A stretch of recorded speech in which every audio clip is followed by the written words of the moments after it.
The place from the third video. Narrated by Jesse R., 25, Flagstaff, Arizona. I wanted to be like the others.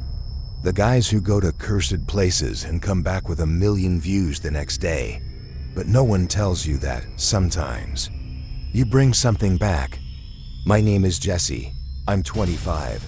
And before all of this, I just wanted to belong to the world, to the internet, to the circuit of channels that explore abandoned, creepy places, the kind where the walls still echo stories no one ever finishes telling.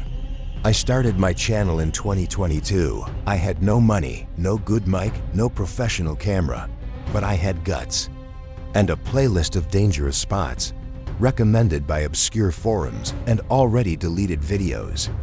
My first 2 videos were in well-known locations around Flagstaff, an abandoned Catholic school near Highway 180, a mountaintop hotel that had 3 mysterious fires and officially shouldn't even be standing.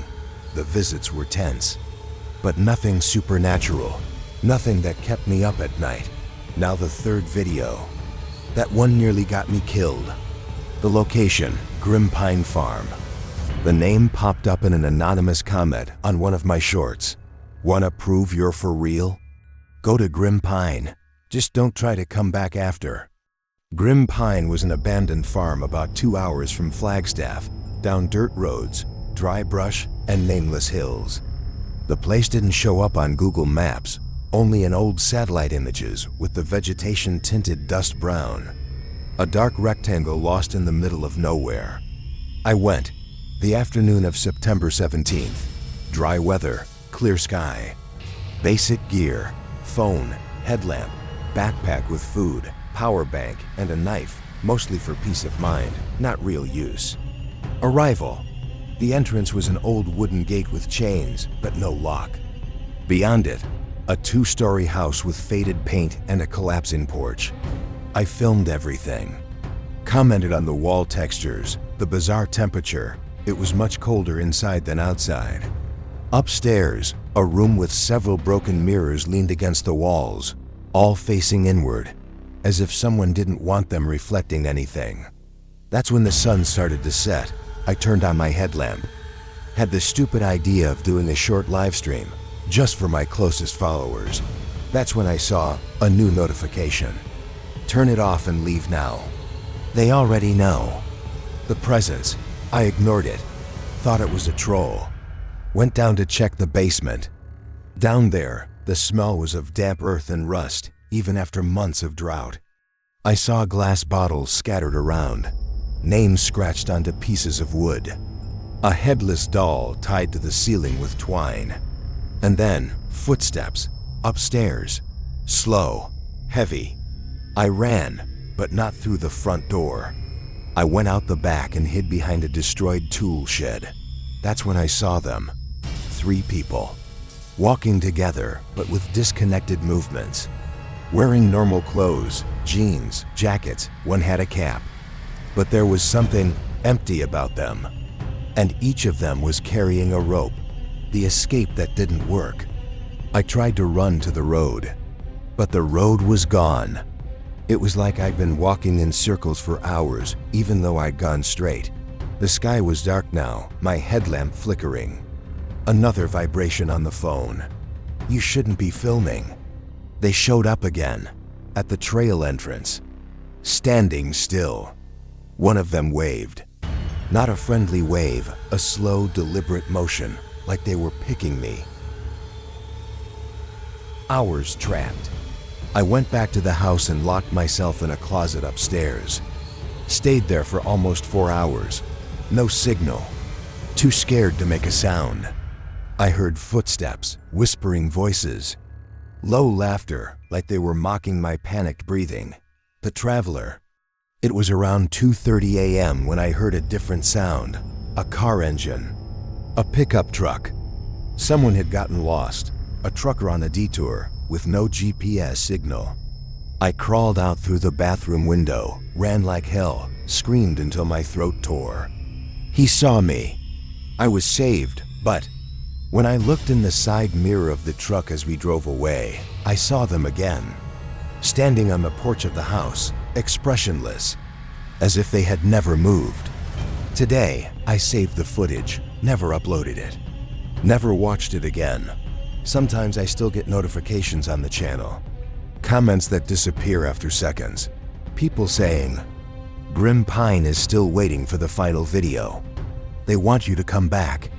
I wanted to tell a real horror story, and now I have one. But if I post it, who's to say I'll still be here to read the comments? Second story. The Last Night at Green Marsh Cemetery. Narrated by Aurora, 26, Salem, Massachusetts.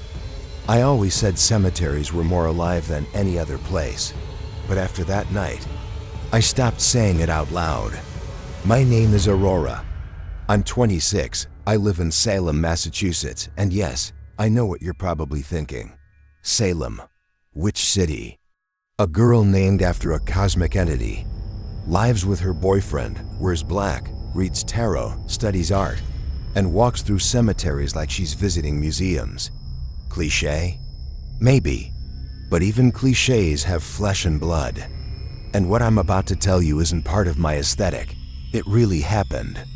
And no, I'm not looking for attention. I just want it documented.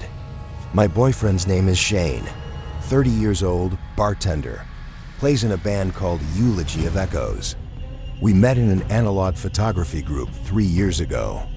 From the start, we were into the same places: abandoned houses, deconsecrated churches, old cemeteries. But never any vandalism. That wasn't our thing. It was more about being close to death without belonging to it. We used to visit historic graveyards and take retro-filtered photos like VHS footage. Sometimes we brought wine, sat among the headstones, and talked about who those buried people might have been in life. I know, sounds weird, but it made sense to us, ... One day, Shane found a mention of Green Marsh Cemetery in an old occultism forum on the dark web. A cemetery invisible on Google Maps, literally. You could only see it via satellite. But when you zoomed in, it vanished. It was in Hudson Valley, New York, hidden between Forest and Rural Road. No signs at the entrance. Just a low fence and a rusty iron gate with the initials GM engraved. We decided to go there on a Friday afternoon in April. It wasn't Halloween, not a solstice, just another outing. We brought the Canon VHS camera, red wine, a blanket, wormwood incense, and our old recorder, the one Shane calls the Beyond Sound Detector. The place was eerily beautiful. Moss covered almost everything. The headstones were all white marble, with letters nearly erased. There were statues of angels and saints with cracked wings and eyeless stares, as if waiting for someone to return and restore them. We stayed for hours, took photos, listened to Twin Peaks soundtracks on the phone, and played at deciphering worn-out epitaphs. But when night fell, things started to shift. It was already dark, but we had flashlights. The sky was clear, the air pleasant. And Shane, with that mischievous grin, said, "I think Green Marsh deserves something a bit more intimate this time." He looked at me. I laughed, called him a gothic perv, but I agreed. After all, it was just another one of our symbolic nights. We spread the blanket between two spacious headstones. The camera was set on a tripod, pointed upward, just to catch silhouettes and shadows. It was a moment just for us, or so I thought. 15 minutes later, still catching our breath and laughing softly, we heard a sharp noise, like a shovel hitting the ground. Shane stopped laughing. Another sound, duller. Then something dragging. We went silent, turned off the music. Shane grabbed the flashlight, stood slowly, and pulled me behind a tall tombstone. That's when we saw it. On the other side of the cemetery, where the ground dipped like an old battlefield, someone was digging. Alone, with a metal shovel. Under his flashlight's beam. Yes, he had a flashlight too. We clearly saw a black bag stretched beside the grave. But it wasn't just any bag. It was a body. Human-sized, thick plastic, wrists and ankles tied with wire. What chilled us was that there was no car, no streetlights, nothing. That man had either walked there or had been there all along. The sound of the shovel stopped for a moment. We froze behind the tombstone, lying on the damp ground, sweating despite the cold wind. The man down there, the gravedigger as we'd later call him, slowly turned his head, as if sniffing something in the air. His flashlight scanned the cemetery, unhurried. It passed just feet from us, then stopped, pointed directly at our position, but he didn't move, didn't speak, just stared at us through the light. "Do you think he saw us?" I whispered. "I don't know," Shane replied, voice cracking. "But the camera's still there, and it's recording." The man started walking, not toward us, but around, slowly, methodically, as if tracing a boundary, as if closing the hunt. That's when we noticed. There were underground passages in the cemetery, small mausoleums with slightly open iron gates, some nearly buried in roots, others with stairs leading down. Green marsh was much bigger beneath the surface than it looked above. We decided to move. Left the blanket, the camera, the wine. Only grabbed the flashlights and recorder. We descended into one of the smaller mausoleums, its rusted iron door inscribed in Latin. The smell was strong: mold, damp stone, animal remains. Down there, the tunnels connected like roots. "This feels like it goes for miles," Shane said. He could be anywhere. The walls were marked with strange graffiti. Nothing cliché like pentagrams, spiral symbols, deeply scratched names. Phrases like, "He walks between graves and don't follow him inside." For almost 20 minutes, we wandered narrow corridors looking for a way out. No cell signal. Our recorder picked up only random thumps, interspersed with something dragging, something plastic. He was down there with us, ... One of the passages led to a larger chamber with dozens of stacked wooden boxes, small coffin-sized crates, unmarked. As we passed the third row, we heard footsteps echoing, not running, walking with intent. Shane's flashlight flickered. "Aurora, run, now." We bolted down the right corridor, took 2 turns and climbed a spiral staircase that seemed endless. At one point, I heard someone breathing very close, but when I looked back, there was no one. Shane screamed. He said he saw his flashlight reflect off polished marble, the man's silhouette, standing, shovel on his shoulder. When we finally surfaced, it was still night, but the sky was starting to lighten. A deep blue was outlining the horizon. We returned to the cemetery's center. The body, whatever it was gone. The grave had been filled in. No signs of recent digging. The camera was gone too, but the tripod remained. And then, we saw the gravedigger one last time, standing on the oldest tomb in the cemetery, still, arms at his sides, the shovel planted beside him. He looked at us, but without hostility, with something that bordered on judgment.